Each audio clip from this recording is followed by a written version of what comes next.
Do. Alright, everybody, it's old crazy haired shazizz here, mad science guy. Look at that right there.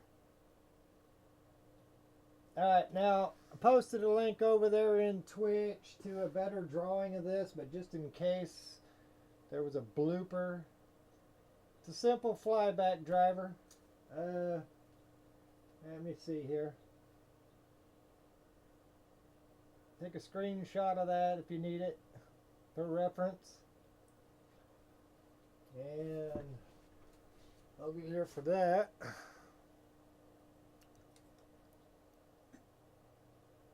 Ah! Alright, so I'll post that on the YouTube video, and I already posted it over there on Twitch. Or you can find the same exact diagram, actually a better drawn with the color code for the resistor and all that kind of stuff. There's only one reason I'm trying to show you this. Alright? It's not new rocket science or anything. When you try this out, when you test it, and try to get the best results that you can get, then I will tell you why it is that I wanted you to try this. So test it. Test this circuit. And I'm going to show you, hopefully, I'll move this over here, see if I can get you zoomed down in on Twitch side.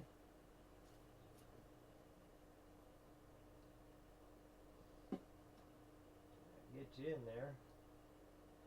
Da, da, da, da, da. Alright, so I'm going to try to talk loud because I don't know which camera's working and which one ain't. So now I got Twitch set up. Now I got to get the old YouTube set up. Let me do this.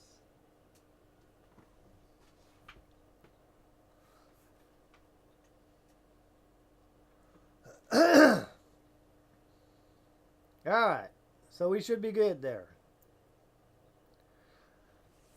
Essentially what you've seen in that diagram right here, this diagram right here, which is a MOSFET flyback driver, uses either an IRFZ44 or an IRF3205 and a resistor. This one here has got a little heat sink on it. You want to heat sink it if you're going to be running it at the full 12 with the, because it's a 12 volt battery, it's like 2 6s in series there, 12 volts. And I'm using a DC motor controller that'll work anywhere from, I think it said 1.8 volts up to about 12 volts or something like that. They're pretty little durable little things. Basically, just a speed controller for a driver. So I'm using this speed controller to essentially control the input from the battery and speed it up and slow it down. And so let me see. Okay. So essentially what you got going on right here is you got a flyback driver being driven by a speed controller, which is running off of this 12 volt battery bank over here. And I'm going to connect this right here and start up the little Bedini motor in the background if you can see it. Let me check that out in a second.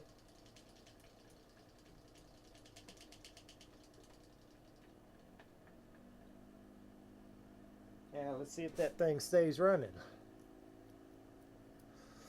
Alright, so now the Bedini motor is actually putting juice back into that battery. So however long this test runs or whatever, I'm putting juice back in the battery. But that's for amusement purposes only at this point in the game.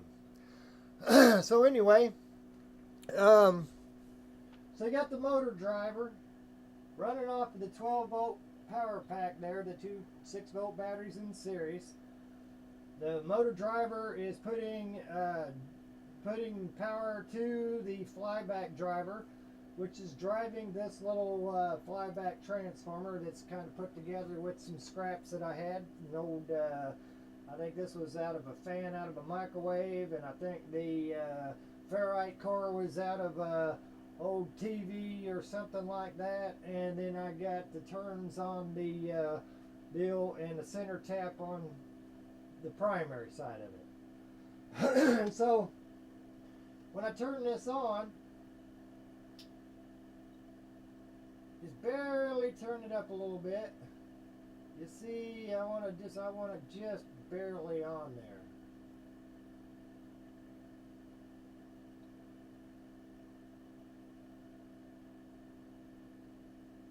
Alright, well, I guess I'm going to have to settle with that. Hopefully you can see it, but if you can't, this neon bulb right here is lit up. It's lit up fairly decent.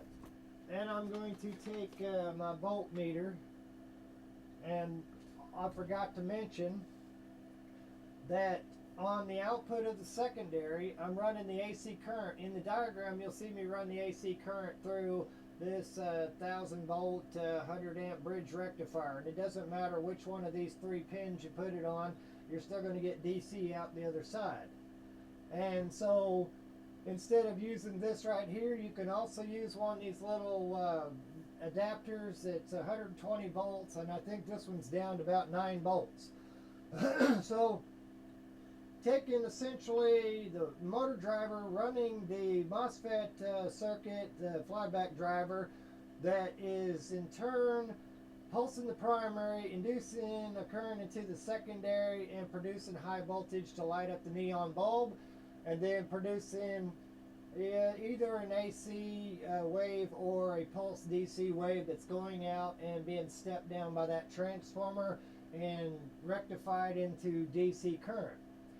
Now, this is an AC run capacitor. These are AC capacitors, and regardless, excuse me, regardless whether they're AC or DC capacitors, you can store voltage in there.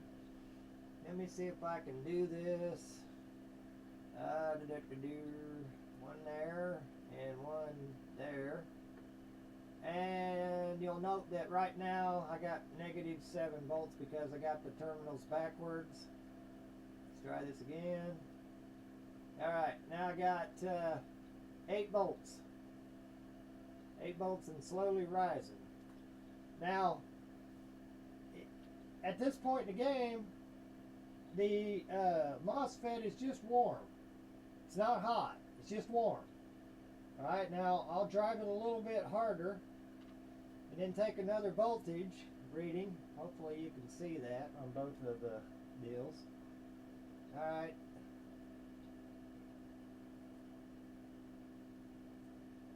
Come on. Alright, now you see that I'm up to 12 volts. I did it again, got them backwards. 13 volts. Slowly rising. Alright, now you notice also that the neon bulb's brighter. Now I'm going to turn it up a little bit more. At this stage, the MOSFET is still warm to the touch. Now I'm going to drive this a little bit harder, and now you see the neon bulb getting a little bit brighter. Now I'll take another volt reading. Now we're up to 20 volts. 21. I hope everybody can see this on both sides. 22. Alright, we got stored power now in there. Alright, so I'm turning this thing off. Now, let's see, turn it back on here for a second. Alright, running it at it's full. Back it off of here. There we go. Running it at a higher, it brings the temperature of the MOSFET up a little higher. Starts to get hot to the touch. Alright, so bringing it all the way back down to where it's just barely on. That's it. Alright, we're getting high voltage going on there. Let me shift this over to 700 volts AC. And let's see if I can carefully touch these leads right here.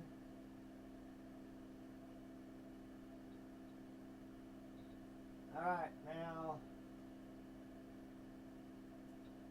come on.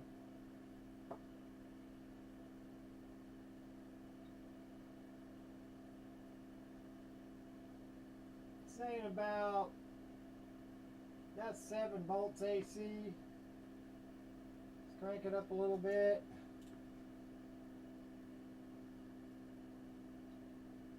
Now we're up to 58 volts AC, 59, fluctuating a bit on how I'm turning this. 52. Alright, that's about halfway on that motor driver circuit. Alright, now I'm going to try to shorten this up a little bit, but I want you to test that circuit out. See how far you can push that circuit, and then I'll tell you why. Right now, I'm just trying to introduce you to the circuit. Probably seen it out there before, flyback driver, but maybe you ain't seen it used in this particular way. These are AC capacitors that I'm storing some power in. And so, let me see here, if I take this little fan right here, which is kind of a ridiculous fan, and let's see if I can, I done shorted it out. Huh. It's lucky that was shorted out that way. Alright, let's crank that power back up there. Run it for a bit here.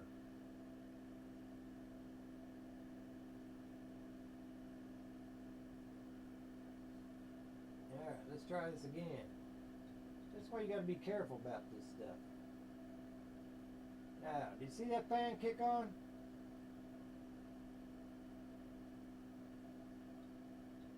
Alright.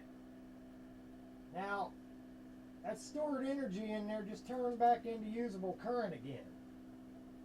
So, if you tap that down there and it runs the deal, and then you calculate up how many seconds that it took you to fill those capacitors enough to actually run this motor. Drain off any power left, because I don't want to sit there and touch that thing and get laid out. But if you calculate up how many seconds it takes to fill that bank, you can do the math and you can fill another bank. So, with that said, test this circuit out, see how far you can push it. I'll put the link to the doggone picture so that you can have the actual schematic and how it's all set up, plugged in, wired up, and all that kind of stuff. And then you can test it for yourself. If you test it, I will tell you why it is that I wanted you to test it. If you don't test it, I won't tell you why it is that I want you to test it. So, test it, do a video, and then we'll talk some more about it. In the meantime, let me take this camera right here, over here, if I can do this without yanking wires everywhere. This is tough. I got a small, cranky little lab. Alright. There's a live stream over at Twitch. Now, hold on. I got to flip around and get the Twitch people in the right direction, too. Dad blast it. I'm trying not to run over no cords at the same time. Unorganized, crazy people. Alright. So now let's get the Twitch people back over here. Twitch people get a benefit because I'm going to stay on a little bit longer and talk some more about the efficiency thing.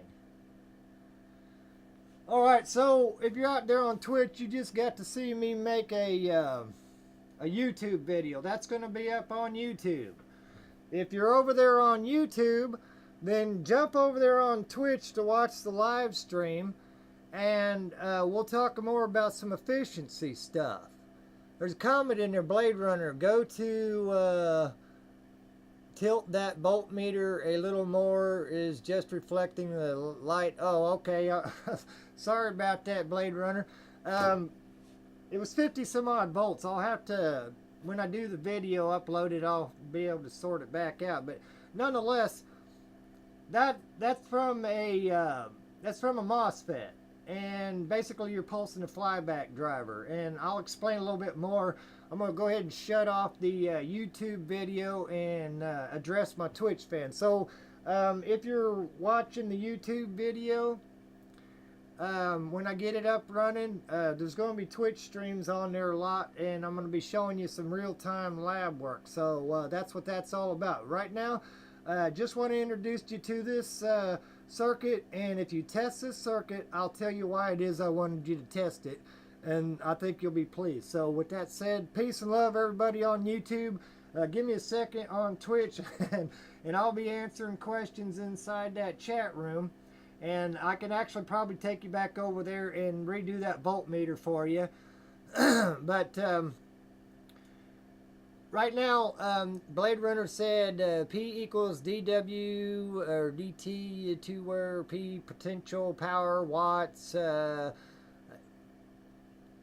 When I get through, you'll understand why it is that I'm not concerned about that at the moment. You'll trust me. You'll be pleased. Give me a second. All right, so peace and love, everybody on YouTube. Join me on Twitch. Take care.